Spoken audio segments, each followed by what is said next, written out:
básicamente estaba en la carrera y llegó la gente de Google como a hacer una activación. Y había esta cosa que se llamaba Google AdWords en su momento. Y entonces dijeron como, no, pues hay un examen que podemos hacer si les interesa. Te metes, es gratis. Bueno, no es gratis, pero nosotros les damos unos vouchers para que hagas una certificación que tienen 50 personas en todo el mundo, ¿no? En ese momento. Y yo, pues, súper idiota, dije que sí.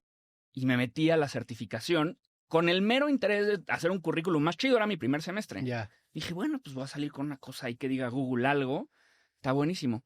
Me tardé, pues, como un año estudiando. Reprobé varias veces. Estaba difícil. Muy difícil. Sí. Súper ¿Y difícil. cuántos más de tu carrera se metieron a eso? Varios. Varios. Sí, unos 10 tal vez. Ok. Sí. Y al final lo aprobé. Y ya. La neta es que yo dije, wow, ya tengo en mi currículum esta cosa que dice Google Ads certificado, no sé qué. ¿Pero era un curso de Google AdWords? Sí. Google AdWords, recuérdame qué era. Era Google Ads. Era Google Ads. Tal cual. O sea, era.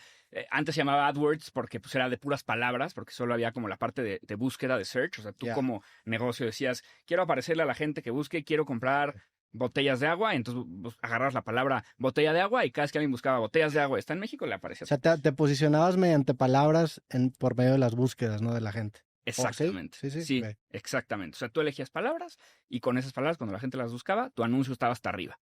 Okay. Entonces, los negocios que agarraron eso en un principio vendían un dineral.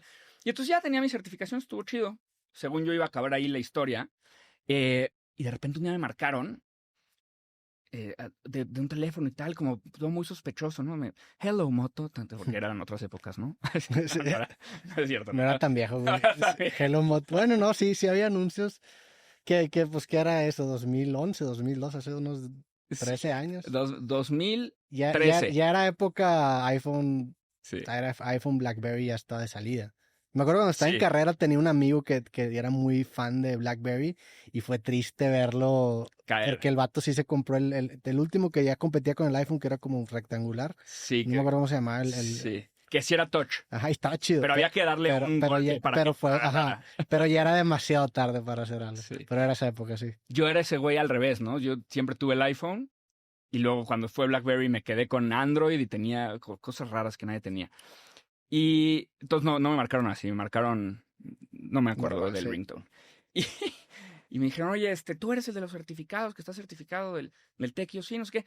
Dijeron, oye, es que necesitamos a alguien para que dé una conferencia acerca de este tema que está, porque queremos entrenar unas agencias para que, pues había muchas agencias que eran agencias de la vieja escuela que no hacían digital y las querían capacitar para que...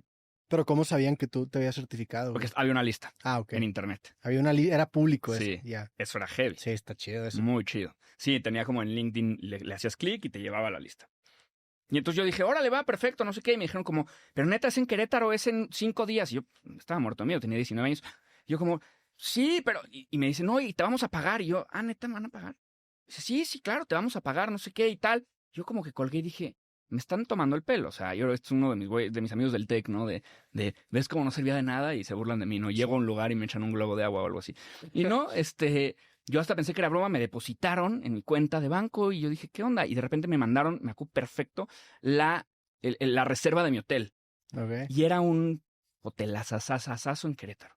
Y yo cuando lo vi dije, no me atrevo a quedarme ahí. O sea, yo prefiero que me den esa lana. Sí. Y les marqué. Pues imagínate el descaro. Les marqué, les dije, oigan, ya vi el hotel, pues busqué en internet y pues sí, cuesta como, no sé, güey, costaba 6,000 pesos la noche. Era un hotel caro ahí. Ajá, y tú de que mejor dame los 6,000 y me quedo en uno de 2,000, 3,000, ¿no? Güey, hice eso. Sí. Dije, güey, dámelos. Hiciste eso. Totalmente. Le dije, no, yo hago maravillas con esos 6,000, güey, dámelos a mí, yo busco lugar y ellos como todos, neta, y yo, sí, ya me quedé en un hotel mucho más chiquito que este estudio era el cuarto, ¿no? Ahí siempre hago la broma de que el excusado estaba al lado de la cama, que cuando entré dije, puta, qué asco, y luego tiene sus ventajas, porque te dan ganas de mear en la noche y estás ahí al lado. Sí llegas, sí. Pero, o sea, un buen baño es clave para un hotel. Sí. O sea, a mí, por ejemplo, los hoteles que tienen la regadera en el mismo piso que el baño, eso se me hace terrible. O sea, te bañas y el agua se sale al baño. Digo, eso es común en Europa también. Sí. Especialmente en Europa, que son cuartos muy chiquitos, eso a mí se me hace terrible. Porque luego te metes con calcetines, pisas agua y ya no sabes ni de dónde es el agua. Sí, es verdad. Sí. Y ahora está como de moda, ¿no? Como que no haya límites. Sí, yo no estoy muy de acuerdo con eso. Sí, que el lavabo fluya y se vuelva mesa, ¿no? Sí. Entonces ya no sabes dónde empieza el lavabo o la regadera dónde acaba, dónde empieza y dónde se vuelve tina. Y es verdad, no lo había pensado. Y entonces, total, que voy a Querétaro, entro al lugar, esto es totalmente real, entro al lugar y todo el lugar estaba brandeado de Google. Y yo al principio dije, pues es una empresa, un tercero que quiere hablar de Google Ads a agencias. Yo como que nunca entendí quién era la persona que me había contratado hasta ese momento. Y ahí me di cuenta que era Google. O sea, Google se habían quedado sin speaker para ese evento y habían hecho una conferencia para 300 agencias en Querétaro para enseñarles este producto y se habían quedado sin speaker. Y tal cual fue de, pues búscate a estos que están certificados y pues, seguramente te van a cobrar bien poquito. Y de ahí me jalaron. Y entonces di la conferencia. ¿Fuiste el único también más? No, el único. O sea, te hablaron a ti. Sí. ¿Y cuánta gente había en esa conferencia? Fueron 300 personas y ni siquiera era una conferencia, era un taller, eran 6 horas. ¿Y los que estaban ahí eran de agencias o qué? Agencias de marketing tradicional. Ya. Yo estaba muy nervioso. Oye, sí estaba dura esa primera conferencia. O sea, sí era un público difícil. Durísimo. Tuve que decir mentiras muy rápido. O sea, era si vas a mentir, pero que sea rápido. Sí. Que ellos no saben. O sea, tú puedes aquí mentir. Tú puedes mentir rápidamente mientras lo hagas convincentemente. Sí, esto del CPM es lo del first and the other. Es en Alemania, pero aquí no. Entonces, así lo hacía.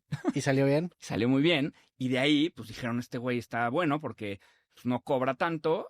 Y así ya no molestamos al cuate que le pagamos de Google, que trabajaba en Google. Y entonces tener una gira. Me dijeron, vente al siguiente, vente al siguiente, vente al siguiente.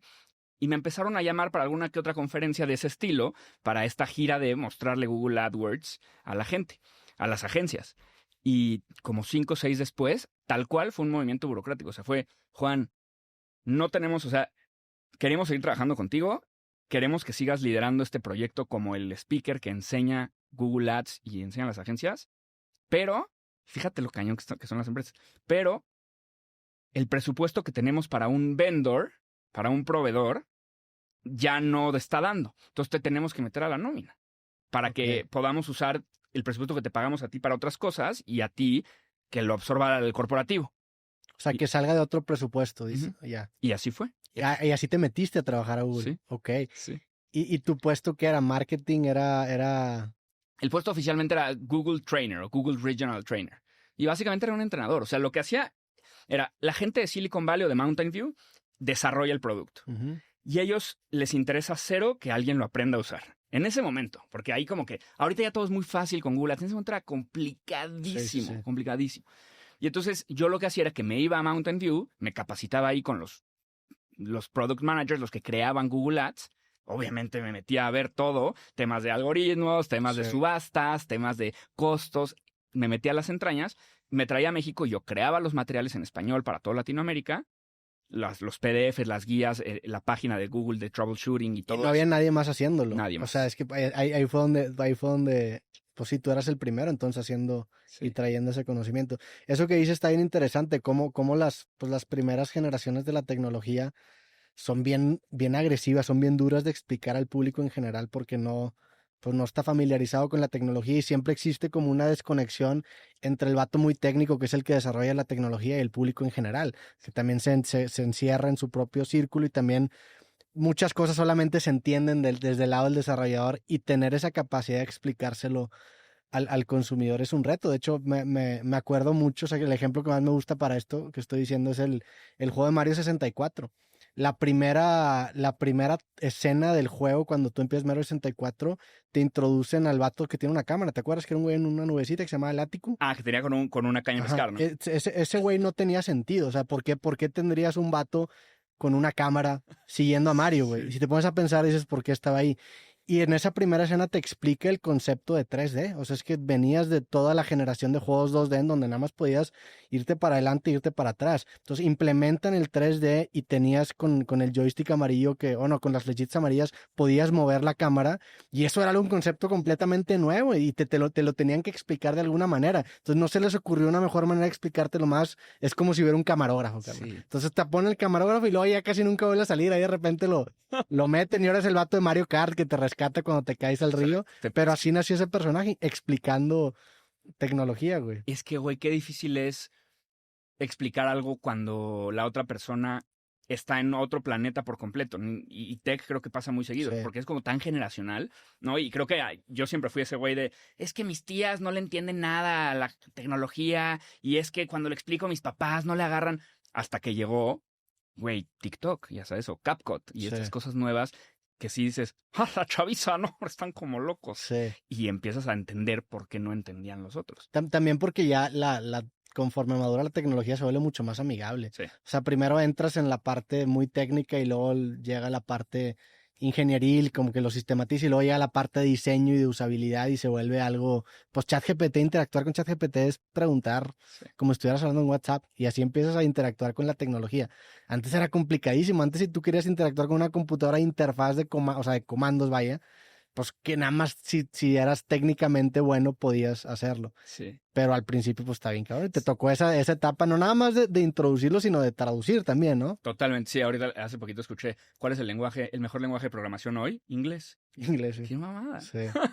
Pero sí es verdad. Y sí, a mí me tocó esa etapa de, aquí en México no había nada, en Estados Unidos apenas estaban desarrollando ese producto, y era ir con las agencias todo el tiempo a enseñarles este producto nuevo, y las agencias se volaban los sesos. O sea, sus clientes estaban haciendo mucho dinero con estas herramientas nuevas que no podían entender, y empezó a cambiar mucho, mucho ahí. Y no había ni competencia, porque ahorita está Facebook Ads, es gigante, pero antes era Google solo por mucho tiempo.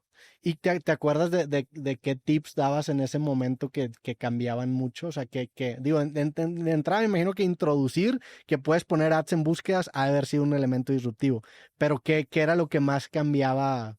¿Con cómo es ahora? Ajá, no, en ese momento, ¿qué era como que era tu mejor consejo que podías dar? O sea.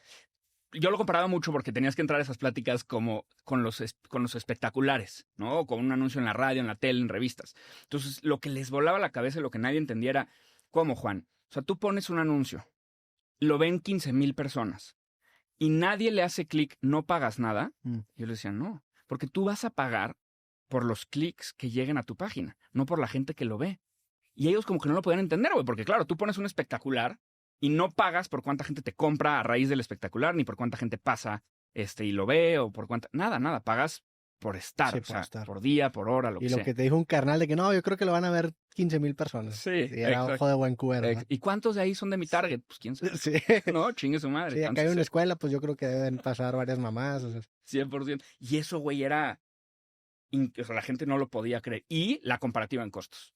O sea, comparar lo que se habían gastado las empresas en tele, en radio, en tal, y aquí decirles, no, hombre, ¿cómo crees? No, hombre, tú dame el 5% de eso. Y te hago maravillas. Sí. Entonces sí era un choque fuerte de cómo los negocios empezaron a ver la publicidad. Muy, muy fuerte. Y la rentabilidad. Sí. ¿Y no hubo resistencia de gente? Sí.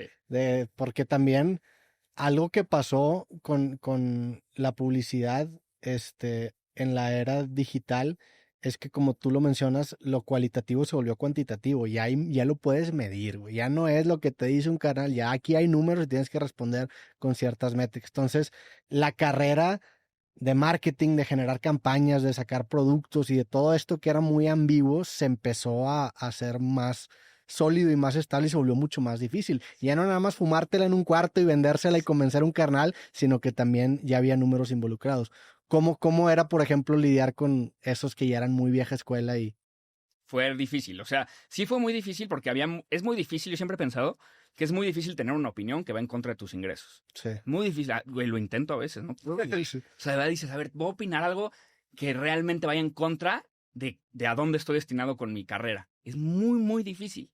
Entonces... Yo sí tengo algunas. ¿Sí? Pues opiniones tengo negativas sobre redes sociales, y si se acaba, pues mi carrera también. Sí. Pero, pues sí, o sea, cada vez que lo digo, sientes que te estás tú mismo cavando en un pozo, ¿no? Totalmente, güey. Y entonces imagínate, güey, tú porque eres bien analítico y te haces introspección y la chingada, pero la mayoría de la gente no. Tienen una opinión y lo que vaya a favor de más dinero, pues es lo que van a opinar siempre, ¿no? Y sí hubo muchísima resistencia, mucha resistencia de la gente, mucha resistencia de empresas más viejas, que ya tenían presupuestos gigantescos. Y, güey, también había como que ya estaba hasta mafiada la industria. O sea, yo me acuerdo mucho de que no, es que nos tenemos que gastar, no, antes pasaba mucho, nos tenemos que gastar, a lo mejor ahorita ha pasado, que en diciembre vendes muchas conferencias o en noviembre vendes muchas conferencias, porque las empresas les asignaron un presupuesto de $15 millones para el año, y si no se lo acaban, el año que viene el güey que les asignó ese presupuesto les da menos. Entonces van y despilfarran la lana al final. Entonces como que empezar a decirles que había retorno a inversión y que había que medirlo y que tú podías ver cuánta gente te compraba a raíz de un gasto, sí fue como un choque y había muchas empresas, pues, la neta sí, muy metidas en... Pues era otro negocio, no es que estuviera mal, era otro negocio. Era otro mundo, sí. Que era más artístico. Sí, era más artístico, más de convencer, más, pues tipo Mad Men, ¿no? O sea, era el pitch, era... Muy artístico. Sí. Y, güey, en Google éramos puro ingeniero, cabrón. O sea, era hasta broma. O sea, el departamento de marketing de Google, puro ingeniero. Y es como esta nueva oleada de, ¿cómo? No hay un, no sé, güey, diseñador, no hay un artista ahí. Y era como nuestro pitch justo de, no, güey, o sea, son datos y te gusta o no te gusta. Y empezamos, aparte Google ahí había inventado el tema del A/B testing. Ya. Y entonces eso era brutal, güey. Decirle a la gente, es que tú puedes decir, compra los nuevos zapatos hoy. Y puedes hacer otro anuncio que diga, compra los nuevos zapatos ahora. Y puedes medir que con cambiar una palabra hay un 20% mayor de ventas. Sí. Era una locura.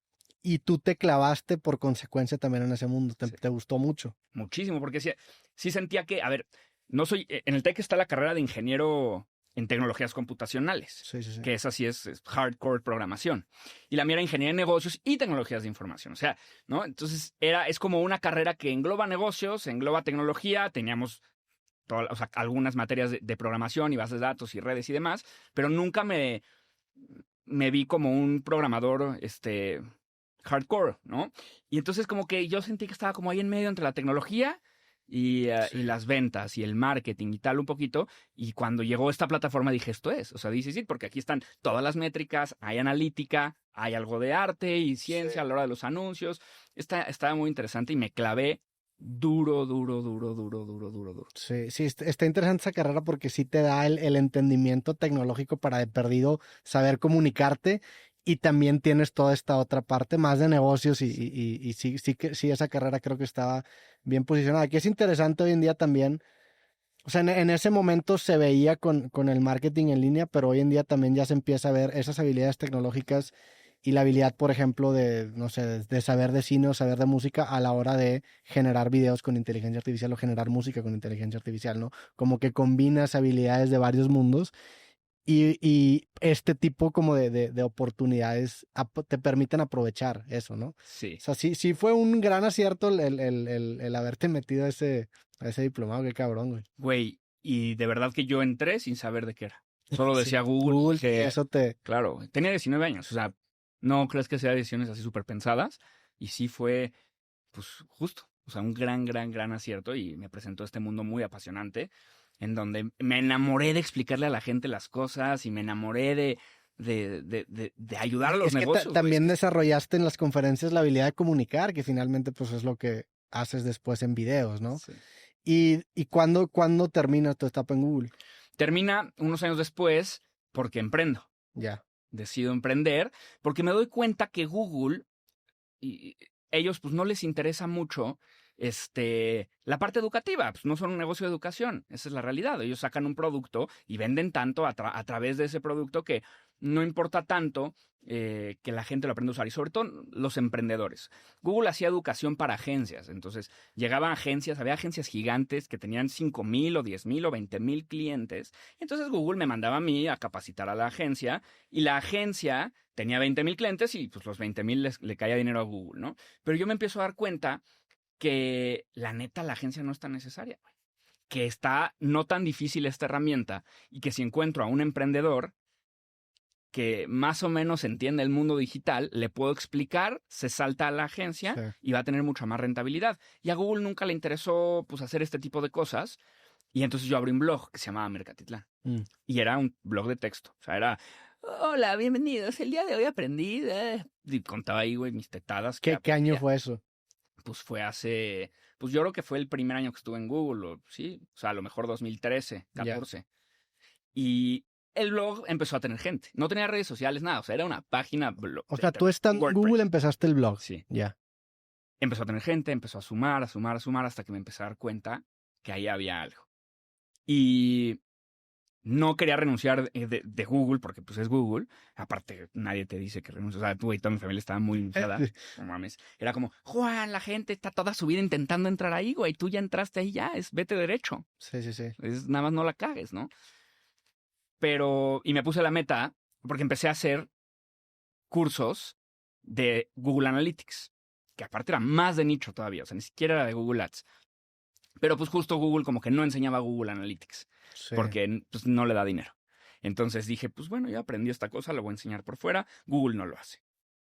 Y empecé a dar cursos de Google Analytics. Que Google Analytics te metías al código de la página y le ponías como un script para empezar a traquear los datos y luego ya tenías un dashboard, ¿no? Porque pues, antes como que no se usaba. O sea, no eran tan clavados con la información como lo son ahora. Sí, o sea, era para la gente normal. Así que está allá afuera. Analytics es poder medir tu página web o tu aplicación, pero podías medir a qué partes le hacían más clic, menos, si tenías un producto, lo habías abandonado en el carrito, cuánta gente lo había abandonado, qué porcentaje de la gente de que metía un producto al carrito iniciaba el checkout. Entonces había como varias cositas que podías fácilmente arreglar un negocio. Independientemente de la plataforma, por ejemplo, la tienda en línea en la que estaba montada, si fuera Shopify, WooCommerce. Sí, nada de eso existía, pero bueno, WooCommerce probablemente. WooCommerce sí, había 2 o 3, ¿no? Sí, había 2 o 3. Ninguna, Shopify todavía no existía.